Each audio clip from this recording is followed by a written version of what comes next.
Assalamualaikum warahmatullahi wabarakatuh. I'm Ayu Ramadan. I asked the first presentation. Today I would like to explain about definition nonverbal communication and functional nonverbal communication. Okay, definition nonverbal communication. Nonverbal communication involves all nonverbal stimuli in communication setting that are generated by both the source and his or her use of the environment and that have potential message value for the source and or receiver.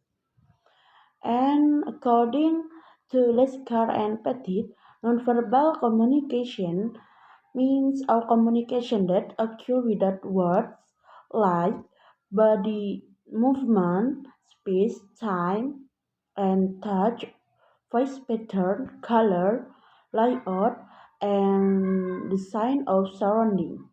For example, we put a finger on lips when we want someone to shut up.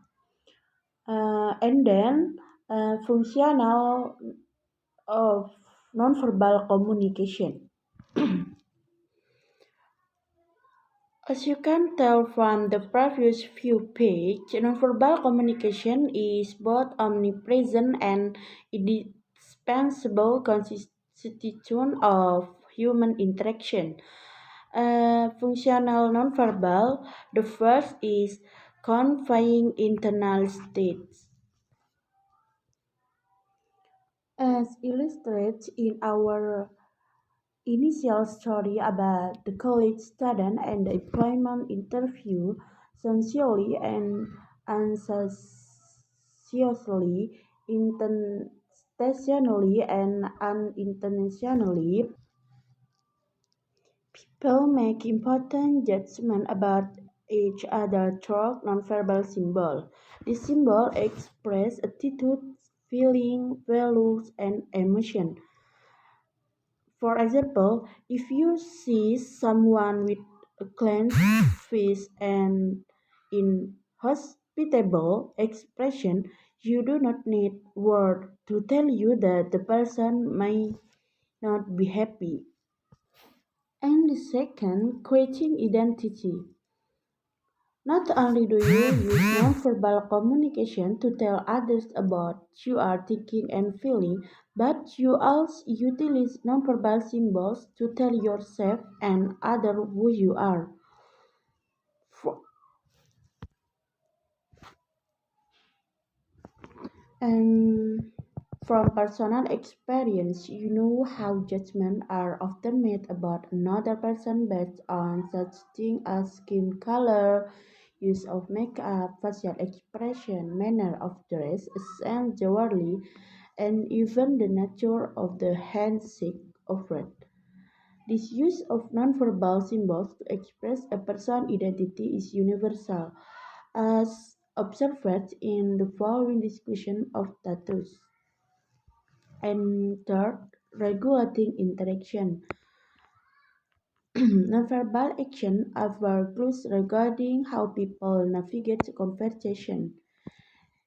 In a how people navigate conversation in the classroom, you may raise your hand to signal to you want to talk.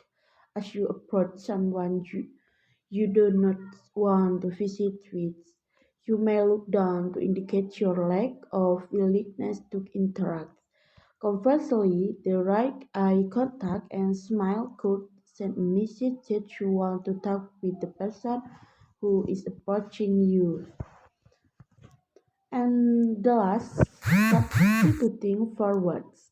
Another function of nonverbal message is that they can be used as substitutes for words. And for example,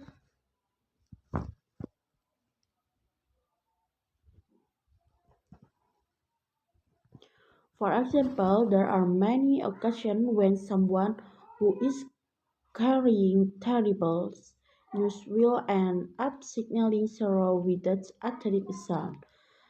A teacher might place an index finger to the lips as an alternative to saying, please be quiet. People often use the hands to beckon someone to come closer or use the same hands to say goodbye.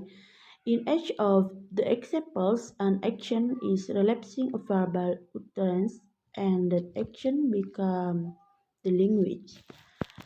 And then I think that's it from me. Thank you. Wassalamualaikum warahmatullahi wabarakatuh. Okay, Assalamualaikum warahmatullahi wabarakatuh. My name is Muhammad Van Fauzi and I want to tell you about studying nonverbal communication. Because of the study of nonverbal communication has become a part of popular culture, this complex and multifaceted subject is often trivialized. Therefore, I will mention some potential problem and misconception with the art of study. The problem is non-verbal communication is a multi-channel activity. It means many activity in this non-communication. Second, non-verbal communication is often ambiguous. And the last is numerous variable influence non-verbal communication. Okay, next is physical appearance of our choice of color, clothing, hairstyle, and other factors affecting appearance are also considered a means of nonverbal communication. According to what people see when they first set their eyes on you, judgments about your personality and abilities are going to be concluded. Quality is more important than quantity. This really applies here as well. It's really pivotal to dress up properly for any business or job offer we may encounter. One shouldn't focus on wearing too much accessories, jewelry, and makeup. What is very vital is the physical appearance and the proper hairstyle. Appearance also include body cleanliness, shiny shoes, no tattoos, being appropriately dressed. Okay, I think that all. Wassalamualaikum warahmatullahi wabarakatuh.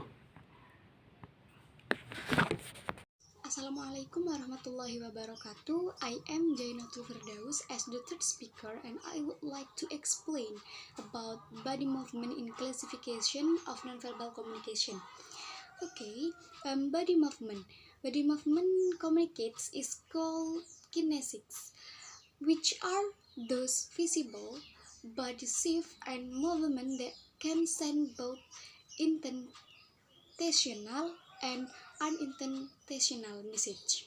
For example, your attitude toward the other person can be shown by learning forward to communicate that you are comfortable with him or her.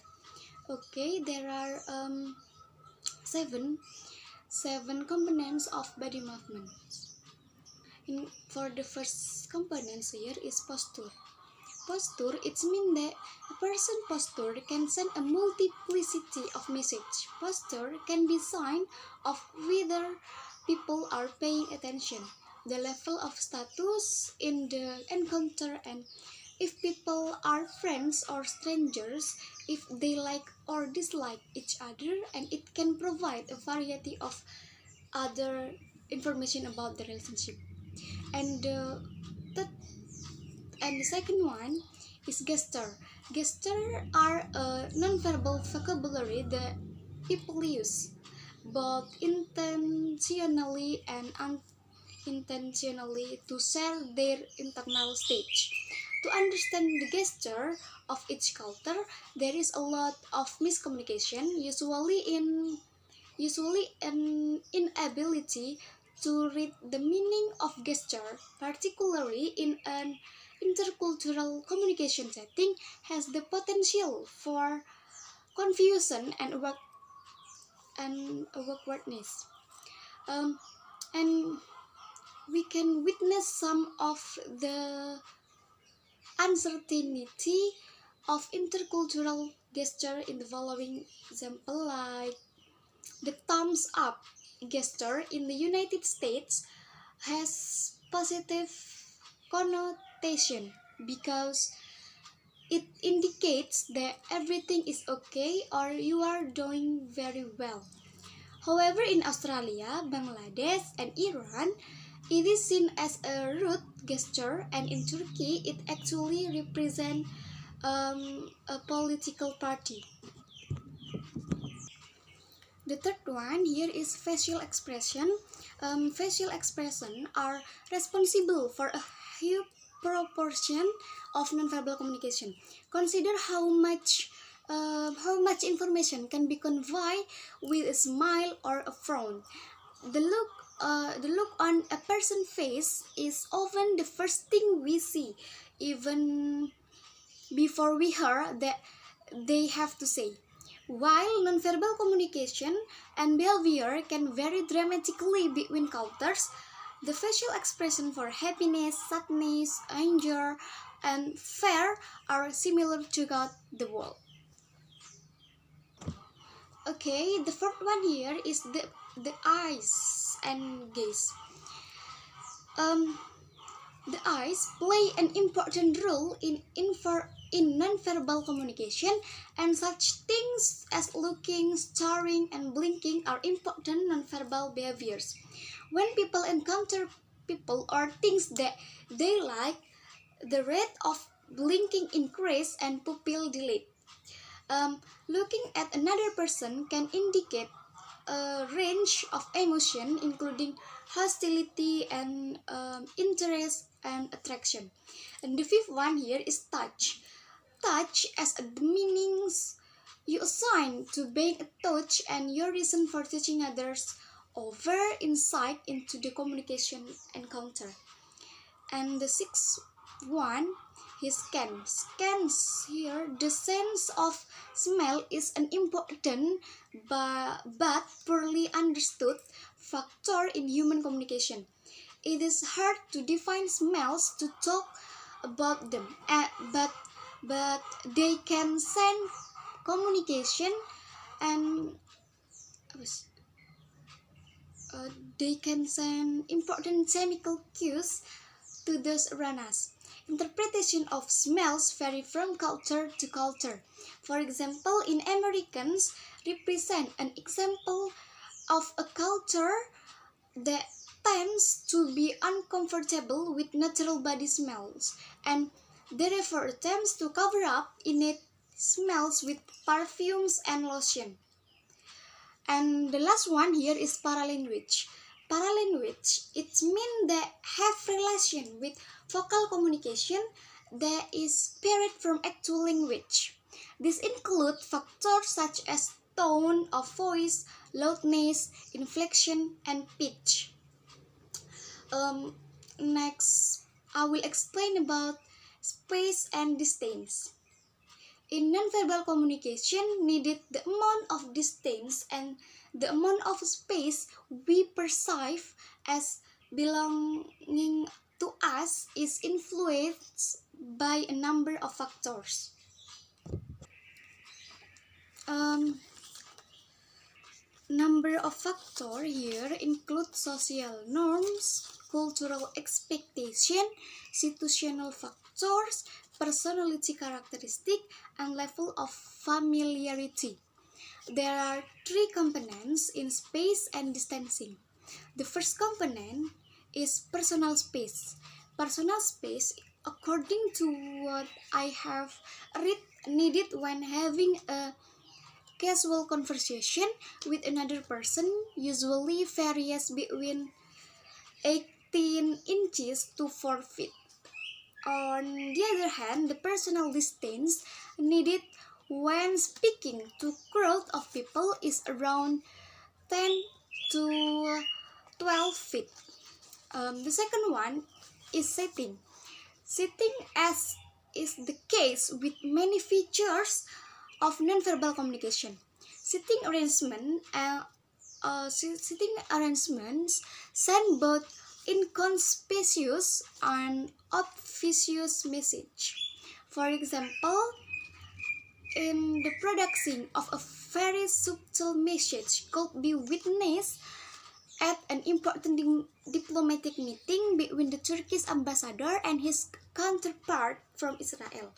The Turkish representative was extremely distressed that he was asked to sit on a sofa that was lower than the one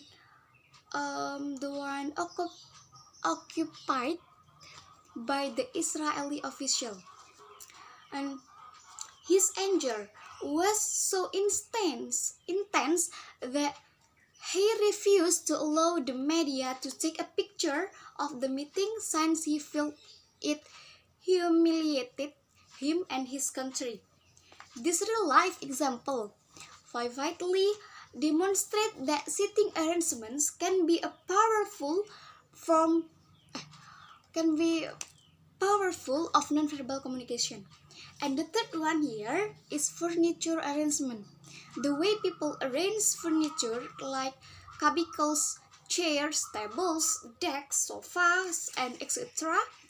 can play a communicative role by expressing cultural or symbolic meaning. For example, when at a business meeting, China's executive will often seek out a seat that they believe is synchronous with their environment. Okay, I think that's all for me. The next explanation will be delivered by my friends. Thank you. Wassalamualaikum warahmatullahi wabarakatuh. Okay, Assalamualaikum warahmatullahi wabarakatuh. Good afternoon, everybody. Here I'm as the last presenter.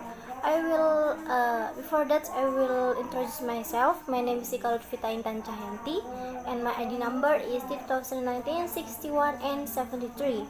Here I will explain about time and with that about time and developing nonverbal. Okay, the first I will explain about time. If we if we talk about time, the connection of time to culture is very profound, and it is like most aspect of culture, and it is a part of the enculturation process early in our life. In the time, there is 2 points we have to know. The first is informal time, so monochronic time or me time, and polychronic time, or we can say P time, and the last is silence. Okay, the first I will explain about informal time. In informal time is actually composed of 2 interrelated components, that is punctuality and pace. In punctuality, the rules that apply to punctuality are taught implicitly and explicitly. On a conscious level, young children are taught the importance of being prompt, and they are told as if a lack of punctuality equals being inconsiderate, lazy, and discourteous.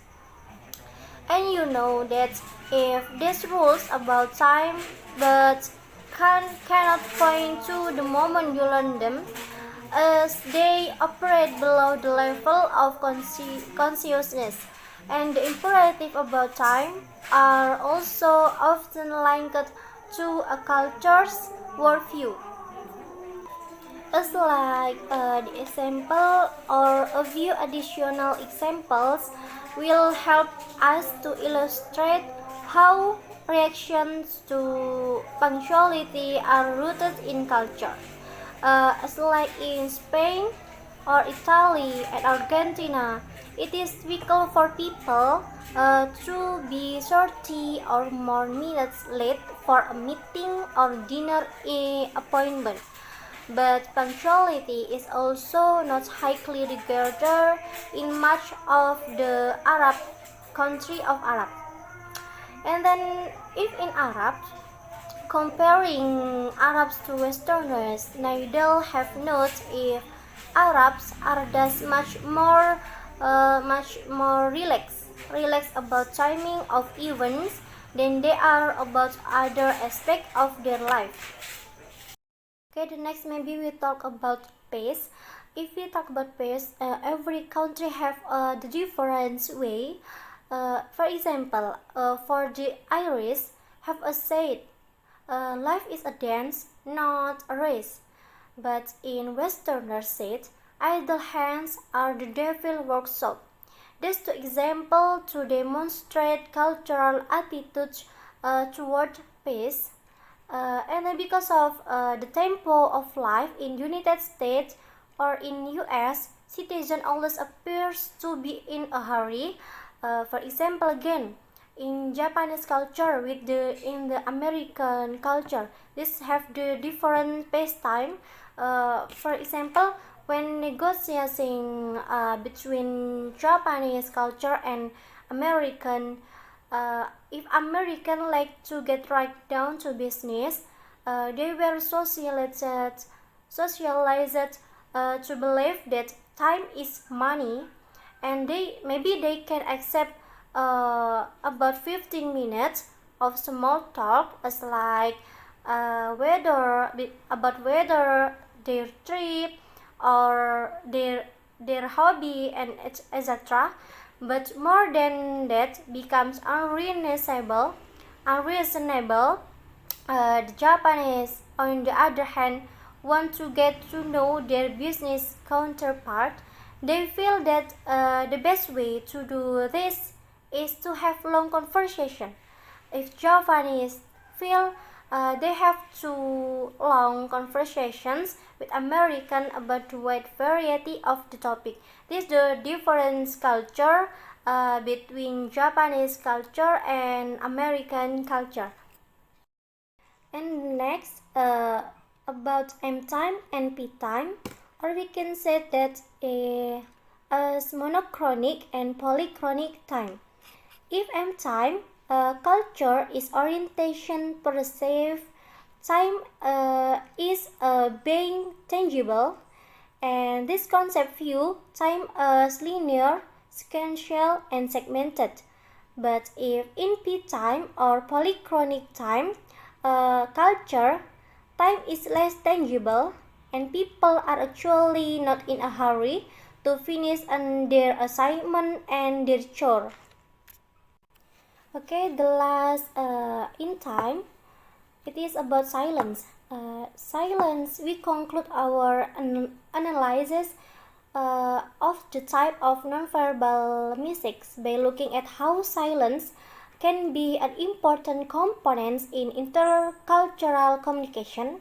Within the interpersonal setting, silence can provide an interval in ongoing interaction during which the participants have time to think, check or suppress an emotion, encode a lengthy response, and inaugurate another line of talk, call attention to certain words, express various emotions, or indicate thoughtfulness.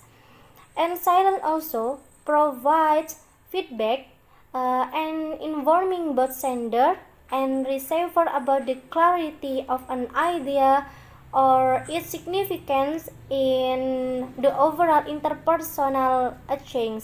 Maybe that's all about time. We can continue to the developing nonverbal. Okay, guys, the last material we have to learn about developing nonverbal. We have to know if communication is an activity, and we have to learn also about some points in developing nonverbal.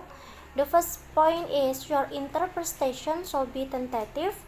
At the beginning of this chapter, we can note or we can conclude that nonverbal message can be intentional and can be unintentional.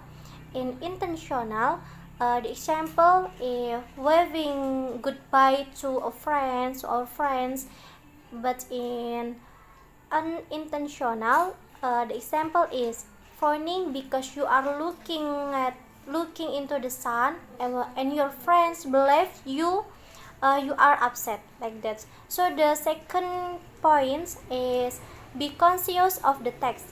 As you have already learned, communication is rule governed.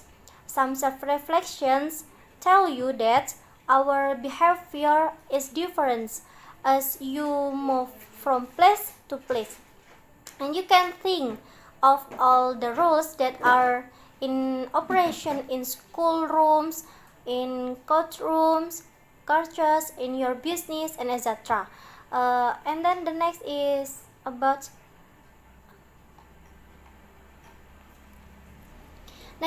utilize feedback. In utilize feedbacks, it means being aware of the interactive nature of communication. And then next about know your culture. Know your culture. That you need to know how is your culture. And your own culture should be obvious as at this stage you have learned that perceptions of how you and other people use nonverbal communication by coloring your culture. And the next is the last maybe no yes the last is monitor your nonverbal action. Okay, because the last is about monitor your nonverbal actions. Maybe all of from us know significant expressions as like know they self or know yourself. As we conclude this chapter, our reason for this admonition is simple. It is what you bring to the encounter influences all aspects of that encounter. What you bring to the encounter influences that's all your aspect to that encounter.